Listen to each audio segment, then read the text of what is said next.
Hello, my name is LeJean Killingsworth. I'm the co-founder of Fourth Gladiator Consulting Group, a hospitality consulting firm, and I'm the Chief Marketing and Retail Officer for the Coyote Ugly Saloon chain.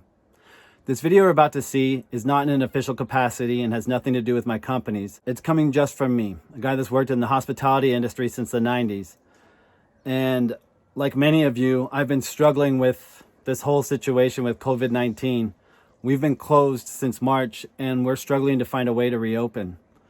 And in my depression, I decided to do some research. I wanted to know what role, if any, the hospitality industry has had on society. And through my research, I came across a book that I wanted to recommend to all of you. It's called America Walks Into a Bar by Christine Sismondo. And it's an excellent source for the role that taverns and saloons have played on American history. This research inspired me, and hopefully watching this video will inspire you. Whether you're a bar owner, a nightclub owner, a bartender, a bar back, a security guard, a VIP host, or a promoter. Maybe you work in the restaurant business or the hotel industry. This video is for you. I don't know what the best route out of this situation is, but I do know we will have a role in that. And maybe this video will show some of you what that role could be. Thank you for watching. There's a lot of talk these days about essential workers and essential jobs. I, for one, am very thankful to our essential workers, especially the hospital staff who are on the front lines fighting this COVID-19 pandemic. But what about the rest of us? I am not a first responder. My partners and I own a chain of bars. Does it mean that we are non-essential? Our industry, the hospitality industry, was one of the hardest hit by this pandemic. To add insult to injury, it will most certainly be the last one to recover. Are bars and restaurants just a frivolous business with nothing of real value to offer? Just how important is the hospitality industry to our society?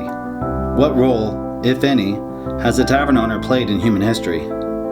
Do they simply just supply the town drunk with their necessary libations to make it through the day? Or does a tavern owner have a more profound impact on society and our nation as a whole? Perhaps maybe, tavern owners are essential to our lives in a different way. The history of the tavern's impact on society has deep roots that can be traced back to ancient Rome. In the Roman era, the tavern was used for empire building. In fact, the tavern was so ingrained within the expansion of Rome that distance was explained by how many taverns you would pass to get to your destination. Every 15 to 20 miles, there was a tavern erected as a rest stop to resupply the battalions of soldiers as they expanded across Europe and the Middle East. The tavern served as a hotel, a restaurant, a supply depot, and a makeshift hospital for the Romans. But what about right here in the United States? What role did the tavern play when settling the New World in the West? For the past 200 years, the tavern has been the birthplace of radical social change here in America. The role of the tavern is profoundly woven into the early fabric that helped forge this nation into the most prosperous country in history, the United States of America. One notable example was a group of men in Boston that included Samuel Adams, Dr. Joseph Warren, and Paul Revere. This group of influential gents gathered to discuss the events and politics of the day over a pint of ale at the Green Dragon Tavern. It's not hard to imagine that group, with their glasses in the air, clanking into one another, toasting to independence from the crown and ending unfair British taxation. This group of well-lubricated troublemakers would later be referred to as the Boston Caucus, and the Green Dragon Tavern became the birthplace of the American Revolution. Upon all the new settlements the Spaniards make, the first thing they do is build a church. The first thing ye Dutch do upon a new colony is to build them a fort. But the first thing ye English do, be it a remote part of ye world, or surrounded by ye barbarous Indians, is to set up a tavern or alehouse. Captain Thomas Waldot in 1708. From America Walks Into a Bar by Christine Sismondo. What Captain Waldot didn't know at the time was that not only would the tavern play a major role in American Revolution nearly 60 years later, but it would also have an integral role in settling the New World from coast to coast over the next couple hundred years. The tavern substituted for absent architecture in all the British colonies, and was most often the first structure erected in a new community. The City Tavern in New Amsterdam, Manhattan today, served as the central market for merchants and traders, and the public auction house as a city hall, and it was a prime place to post public notices. The tavern was the de facto courtroom, post office, library, news center, town hall, community center, and church. It should come as no surprise that some of the earliest examples of legislation in the New World were that each town needed to establish a tavern. Many years later, tavern owners allowing freedmen and slaves to drink and socialize together in New York eventually led to an uprising and helped plant the seeds for the most famous presidential speech in history, where Abraham Lincoln, who once owned 3 taverns, said, "All men are created equal." Tavern owners played a role in the operation of the Freedom Trail and the Underground Railroad, helping hide, shelter, and feed an estimated 100,000 slaves as they fled Southern oppression. Taverns located along the train tracks would assist former slaves fleeing from their masters and helped usher them into the safety of the North. Ben Franklin had a group of drinking buddies called the Junto Club in 1727, formed at the Indian King Tavern in Philadelphia, with the purpose of improving the daily life of society. This drinking club of about 11 members would eventually grow into the American Philosophical Society. So the next time your significant other says, "Nothing good comes out of going to bars," you can remind them of these stories. For taverns have played an essential role as the birthplace of radical social change. The tavern and political action have been tied together long before the Mayflower ever hit our eastern shores. The Romans had symposiums where they would share food and wine, discussing the politics of the day. Even the gruesome tale of the Salem witch trials has ties to the bar industry, with 3 of the first 5 people executed for witchcraft happening to be tavern owners.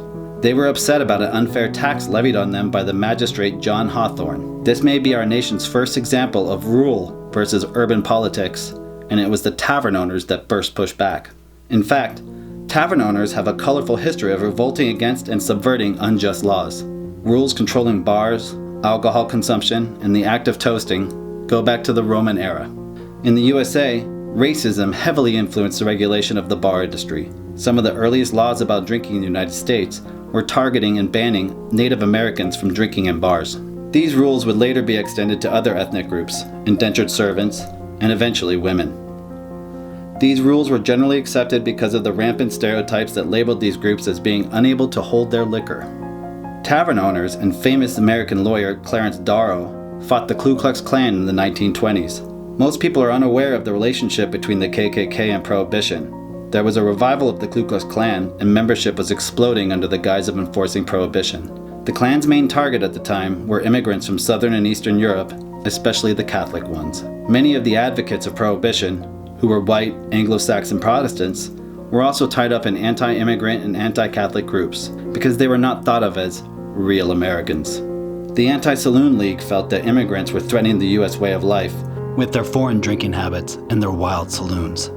Tavern owners pushed back against this on the streets by the creation of the speakeasy to subvert these unjust prohibition laws, while Clarence Darrow fought them in the courts, and on December 5, 1933, Franklin Roosevelt signed the 21st Amendment ending prohibition for good. There are modern examples of radical social change being born out of bars and taverns, but none more famous than the Stonewall riots that started in the early hours of June 28, 1969. A powder keg of tensions between the gay community and police officers had been growing over a few years, and an explosion was set off by a late-night police raid, where employees and patrons were violently removed from the Stonewall Inn, a gay club located in Greenwich Village in New York City. It led to 6 days of protests and violent clashes with law enforcement outside the bar on Christopher Street, and was the catalyst of the gay rights movement not only in the United States, but also around the world. When it comes to major social change, taverns have been one of our most essential institutions historically. But what about in our daily lives today? For me, as a tavern owner, my favorite thing about this industry is being part of so many pivotal moments in other people's lives. You celebrate your birthdays or winning the big game with us, and you entrust us to be a beautiful backdrop for asking the love of your life the most important question you will ever ask of anyone. We have helped you secure the biggest corporate deals of your lives. We have facilitated the successful mergers of many important companies. We have been the facilitator of joining people together for thousands of years. Perhaps even more significant than any of that is the true purpose of every bar. The one quality about bars and restaurants that we are missing most on this 12th week of quarantine. That bars and restaurants bring us closer together. Strangers become friends, business people become business partners, and star-crossed lovers make lifetime promises to each other, and they do it in our establishments, our bars, our restaurants. They do it in our taverns. The tavern is a sacred social space where people come to discuss the news, legal cases, religious and political issues, where we work out our differences and come together over the clinking sounds of pint glasses toasting. The tavern was the first place that freedom of speech really meant something, and seemingly transcends most cultural differences and creates a universal language of togetherness. What this pandemic has exposed is just how significant the divides are between us, when we should be pulling closer together. Even in the face of a deadly virus, we stand divided. But isn't this our first opportunity ever to just hit the reset button? Can we emerge from this lockdown and create a better society for all of us? Rethink the way we do our jobs, where our products are made, how we can restructure the workday so that balance between family and career is better for all of us. The hospitality industry was in distress before this pandemic. What changes can we make now as we begin to reopen to address the issue? We are healing the earth by our actions these past 4 months. Maybe it's time we heal our souls.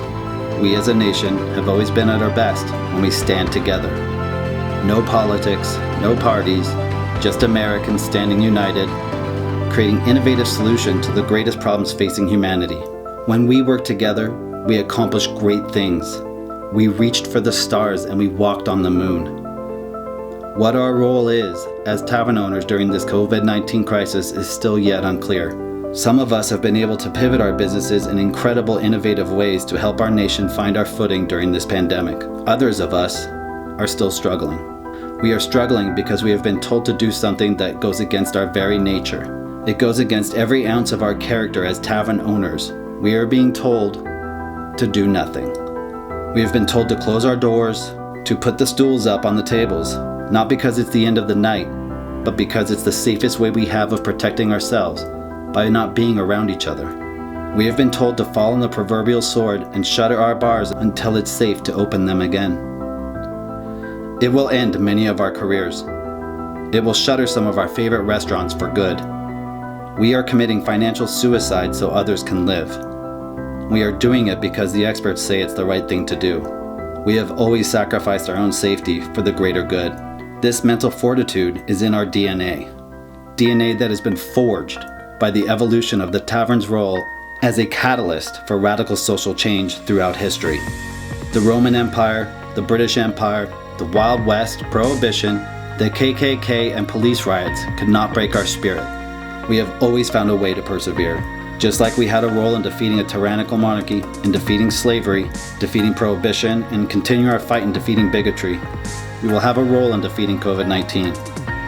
Though the role may not be obvious to us yet, just know that we are sacrificing, not just financially, but also spiritually. Despite the sometimes haphazard and unnecessarily cruel designation of non-essential, our resurrection will be instrumental in picking up the pieces of a broken nation, a hurting community, and people in need of a connection to others. That is the magic of our favorite taverns, clubs, pubs, lounges, and dive bars. Their ability to transport you from the mundane experiences outside of its sacred four walls into a universe all on its own. It inspires that feeling that anything could happen. The anticipation of whom we will meet. Could it be my future life partner? Or even just simple as a break from the stresses of modern-day work life here in America. The energy you feed on in a crowded room, the sounds of silverware meeting china, and the conversations surrounding you create that atmosphere of possibility that hangs heavy in the air of our favorite watering holes. So heavy that it's as intoxicating as the drinks themselves. It is the tavern keeper that conducts this magical orchestra to create a world all on its own, accented by dim LED lights and ice-cold cocktails. The real product we sell is connection, unity, creating opportunities to toast to each other's health. What we offer our guests is community, a family. What could be more essential than that? We are leaders, we are fighters, we have a history of standing up to oppression, and there will be a moment very soon when all nations will lean on us again, the Tavern Keeper. We are ready. We will rise again and welcome our friends back with open arms, or socially distant high fives. We will celebrate, innovate, and continue to help shape our world. We have been training for this for thousands of years. Let us be the first to pour us all a shot as we toast to emerging from our homes after this unprecedented period in history. Maybe if we can find common ground over a pint, we can find a way to forge a better society going forward for all of us. Here is to you, the ever essential Tavern Keepers.